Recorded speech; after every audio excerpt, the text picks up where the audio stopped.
সে কেবল দেশটাকে ক্ষতি করে নাই, সে একটা দেশের সবচেয়ে বড় পলিটিক্যাল পার্টির ক্ষতি করে গেছে। আওয়ামী লীগের আজকের যে দুরবস্থা, এর জন্য শেখ হাসিনা একা দায়ী। 80% একা, উনি একা 80% দায়ী। কাজেই উনার কথা বলে লাভ নাই। কিন্তু আপনার যে উপলব্ধির সঙ্গে তো আওয়ামী লীগের সাধারণ নেতাকর্মীদের যায় আসে না, যায় আসে না। কেন? আমি তো আওয়ামী লীগ করি না, আমার সঙ্গে ওদের উপলব্ধি মিলতে হবে কেন?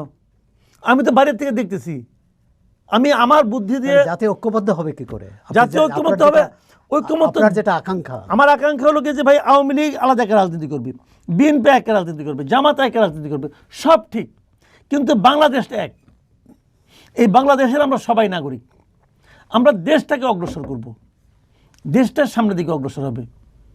এটা হলো ওই আপনার ইয়ের মতো, ওই একটা গাড়ি যখন থেমে যায়, ওই গাড়িটাকে ঠেলে না, ঠেলে তো একজন ঠেলে সাইড দিয়ে, একজন ঠেলে ওই সাইড দিয়ে, যে বাম দিক দিয়ে ঠেলে সে কিন্তু ডান দিকে ঠেলতেছে, আবার বাম দিকে যখন ডান দিকে ঠেলতেছে, আবার পেছনের লোক সামনের দিকে ঠেলতেছে।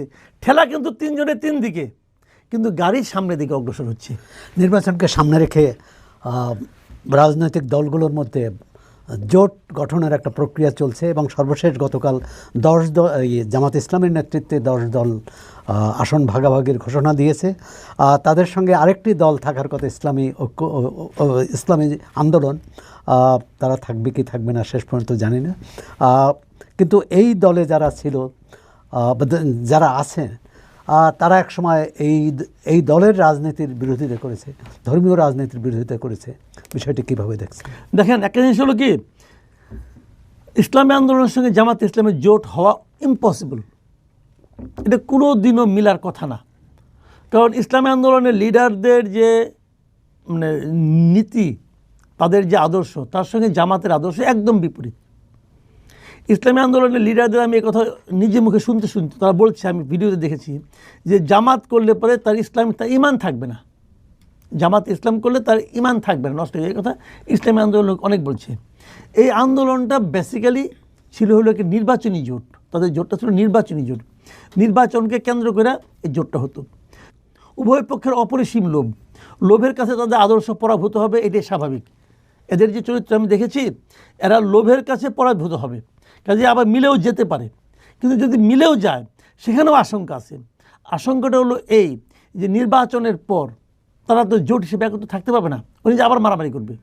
কারণ এখানে তো নীতি নৈতিকতার প্রশ্ন। শুনেন, গণতন্ত্রে ভিন্ন মত থাকতে পারে, গণতন্ত্রে এই দল এরকম বলবে, ওই দল এরকম বলবে, আমি কিছু ছাড় দিব, তুমি কিছু ছাড় দাও, এইভাবে গণতন্ত্র চলতে পারে। কিন্তু ধর্মে কিন্তু ভাই এটা হয় না। জামাত ইসলামকে ওয়াহাবিবাদী ধারার রাজনৈতিক দল হিসেবে চিহ্নিত করা হয় এবং এক ধরনের কট্টরপন্থা রাজনৈতিক দল।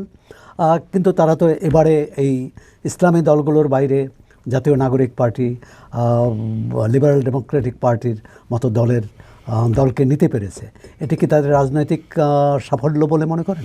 নিতে পারে নাই, বরঞ্চ আমি বলি যে একাধিক চরিত্রহীন ব্যক্তি এক জায়গায় হয়েছে,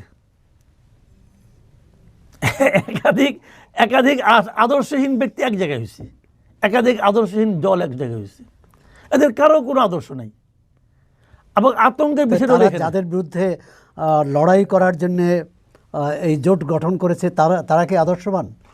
আমি ওরা আদর্শবান বলছি না, ওটা ওদেরকে আলোচনা বলছি, ওই আলোচনা হচ্ছে না, কিন্তু আলোচনা হচ্ছে এখানে যারা মিলছে। দেখেন, এই লোকগুলো দুদিন আগে পরস্পরের বিরুদ্ধে কথা বলছে, হঠাৎ করে এমপি হওয়ার লোভে একত্র হয়ে গেছে। যদি এমপি হতে না পারে আবার ঝগড়া করবে, যদি এমপি হতে পারে তারপরেও ঝগড়া করবে। তারা এমপি হওয়ার লোভে, তারা বেসিক্যালি সাধারণ ভোটারদেরকে প্রতারণা করতেছে। অলি আহমেদ বলেন আপনি, অলি আহমেদ এর সঙ্গে যুক্ত হওয়ার আগে তার ইহকালে কোনোদিন সে জামাতের কোনো কর্মকাণ্ডের প্রশংসা করছে? আরে অলি আহমেদের রাজনীতি তো শেষ করে দিয়েছে জামাত। অলি আহমেদের যে রাজনীতি, সেটা তো শাহজাহান চৌধুরী শেষ করে দিয়েছে। এবং তখন জোটের মধ্যে সে দুই জায়গায় দাঁড়াবে, এক জায়গায় সে দাঁড়াবে, এক জায়গায় তার বউ দাঁড়াবে, এটা নিয়ে তো তার সঙ্গে বিএনপির ঝামেলা। তাহলে সে তো বিএনপি বড় নেতা ছিল রে ভাই, সে তো এই 11 মাসে ওদের সঙ্গে গেছে। তিনি কেন বুড়া বয়সে যদি একটা এমপি হইতে পারি আর কিছু না, এতে তো লোভ তো অন্তহীন। কিন্তু জুলাই অভ্যুত্থানের যারা নেতৃত্ব দিয়েছে অথবা জুলাই যোদ্ধা হিসেবে পরিচিত এনসিপি কেন জামাতের সঙ্গে? এনসিপি তো সবসময় সবাই বলতো, এই যে আমাদের এই যে ফজলুর রহমান ভাই বলতো না মাঝে মাঝে, অ্যাডভোকেট ফজলুর রহমান বিএনপির, যে এনসিপি বলতো যে এরা তো জামাত, এরা তো আলবা ধরা জায়গার পোলাপান বলতো। কিন্তু ওনার বলার ভঙ্গিটা অন্যরকম ছিল, কিন্তু উনি তো সত্য কথা বলছেন, উনি তো দার্শনিক আমার কাছে আমার মনে হয়। কারণ উনি যেটা বলছে ওটাই তো প্রমাণ হয়েছে। কেমন আমি বলি, আমি কিন্তু এনসিপি, এবি পার্টি এবং জামাত এই তিনটার ঐক্যটাকে কিন্তু আমরা নির্বাচনী ঐক্য মনে করি না। আমি মনে করি এটা হলো আদর্শিক ঐক্য, মানে ওদের আদর্শ একটাই। এবং গতকালকে দেখলাম নাহিদ ইসলাম বলতেছেন, উনিও স্বীকার করছেন যে আমাদের এটা হলো আদর্শিক ঐক্য। তো এই দুটো ত্যাগ হবে, দুইজন আলাদা আলাদা ছিল, এক ঘরে আবার আসছে। কিন্তু এর আগে বিএনপি যখন জামাতের সাথে ঐক্য করেছে তখন কিন্তু বিএনপির নেতারা বলছেন তাদের কৌশলগত ঐক্য। কৌশলগত ঐক্য ছিল, ওটা আদর্শিক ঐক্য ছিল না তো। ওটা তো আদর্শিক ঐক্য ছিল, ওটা ছিল কৌশলগত নির্বাচনী ঐক্য। আওয়ামী লীগকে হারাতে হবে। আওয়ামী লীগ এবং বিএনপির পার্থক্য ছিল হয়তো মনে করুন 2% ভোট। জামাতে যদি 3% ভোট হয়, জামাতের ভোট আমি নিলাম, তাহলে আমি 1% বেড়ে গেলাম। জামাতে যদি 7% ভোট হয়, ওইটা আমি নিলাম, আমি তাহলে বাইরে গেলাম 4% ভোট। হিসাব তো এটাই। এই জন্য ওরা নিয়েছে জামাতকে, ওরা নিয়েছে জাতীয় পার্টিকে, ওটা তো ভোটের হিসাবের জন্য। রাজনৈতিক দলগুলোর নীতি আদর্শ নিয়ে আমরা কথা বললাম, জোট ভাঙ্গা গড়া, কিন্তু নির্বাচনের যে প্রস্তুতি, নির্বাচনের যে পরিবেশ থাকা দরকার সেটা কতটা আছে বা সরকারের প্রস্তুতি? দেখেন, এটা একটা জটিল প্রশ্ন। জটিল প্রশ্ন এই কারণে যে, যেমন ধরেন আমরা সাধারণত বলি যে আইন শৃঙ্খলা পরিস্থিতি ভালো না, পুলিশের পারফরমেন্স ভালো না, এগুলো আমরা বলি, এবং আগামী দিনে এইরকমই খারাপই থাকবে। পুলিশের তো দরকারই হয় না যদি নির্বাচনী মাঠে কোনো সংঘাত না হয়, যদি মানুষ শান্তিপূর্ণভাবে ভোট দিতে যায়, দলগুলো যদি আচরণবিধি মেনে চলে, তাহলে তো পুলিশের কোনো দরকার হয় না।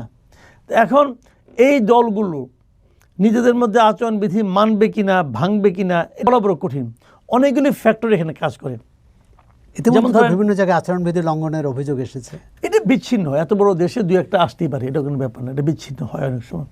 তবে এখানে যে জিনিসটা হচ্ছে কি, যে যদি তারা মনে করে যে না আমরা একটু হলেই জিতবো, আমাদের যদি কেউ ইন্টারন্যাশনালি আচরণবিধি ভঙ্গ করে, তখন কি হবে এটা বড় বড় কঠিন।